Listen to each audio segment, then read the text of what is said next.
இப்போ product concept வந்து என்ன அப்படின்னா, ஒரு நார்மல் ஒரு 3 ஃபேஸ் லைன் எடுத்திருக்கோம். ஒரு 3 ஃபேஸ் லைனில் நார்மல் லோடு ஒர்க் ஆகிட்டு இருக்கும்போது, அதாவது நார்மல் லோடு, இது வந்து நார்மல் லோடு எடுத்திருக்கேன். இந்த லோடு ஒரு 6 லோடு இருக்கு. இந்த நார்மல் லோடு ஒர்க் ஆகிட்டு இருக்கும்போது திடீர்னு ஒரு நான் லீனியர் லோடு ஆட் ஆகுதுன்னு எடுத்துக்கோங்களேன்.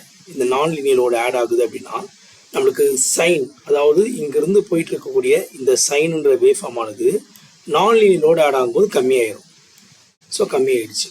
ஸோ இது வந்து சேக், இது வோல்டேஜ் சேக். இந்த வோல்டேஜ் சேக்கை நம்ம காம்பன்சேஷன் பண்ணல. அந்த காம்பன்சேஷன் பண்ணுறதுக்காக தான் வெளியே இந்த சோலார் இன்வெர்ட்டர் நம்ம யூஸ் பண்ணியிருக்கோங்க. ஸோ இந்த சோலார் இன்வெர்ட்டர் ஆனது, ஸோ இதோட இந்த லோடு வந்து நம்ம காம்பன்சேஷன் ஆட் பண்ணுறோம் அப்படின்னா நம்மளுக்கு என்ன ஆகும் அப்படின்னா, இந்த சேக் ஆனது கொஞ்ச நாள் கழிச்சு நம்ம ஆட் பண்ணோன்னே திரும்பி கரெக்டாக வந்துடும். இங்கே பாருங்கள், லெவல் மெயின்டைன் ஆகும். ஸோ இதான் வோல்டேஜ் சேக் காம்பன்சேஷன். அப்போ லைனில் வரக்கூடிய ப்ராப்ளத்தை நம்ம வெளியே இருக்கக்கூடிய ஒரு சோலார் இன்வெர்ட்டர் மூலமாக காம்பன்சேட் பண்ணுறோம். இதுக்கு நம்மளுக்கு என்ன தேவை அப்படின்னா, ஒரு சோலார் பேனல் தேவை. இது லோ வோல்டேஜாக இருக்கும். அந்த லோ வோல்டேஜை அதிகமாக்குறதுக்கு நம்மளுக்கு ஒரு கன்வெர்ட்டர் தேவை. இந்த கன்வெர்ட்டர் டிசி டு டிசி நம்ம சேர்ப்பு யூஸ் பண்ணுறோம். ஸோ டிசி லிங்க் பண்ண முடியாது. ஸோ நம்ம என்ன பண்ணால் ஒரு 3 ஃபேஸ் இன்வெர்ட்டர் தேவை. லைன் 3 ஃபேஸ்னால 3 ஃபேஸ் இன்வெர்ட்டர் நமக்கு தேவைப்படுது. அதுக்கப்புறம் வந்து ஃபில்டரோட சர்க்கியூட் நமக்கு தேவைப்படுது. எல்சி ஃபில்டரோட சர்க்கியூட் வந்து நமக்கு தேவைப்படுதுங்க. ஸோ இதுதான் இந்த ப்ராஜெக்டோட மெயின் கான்செப்ட்.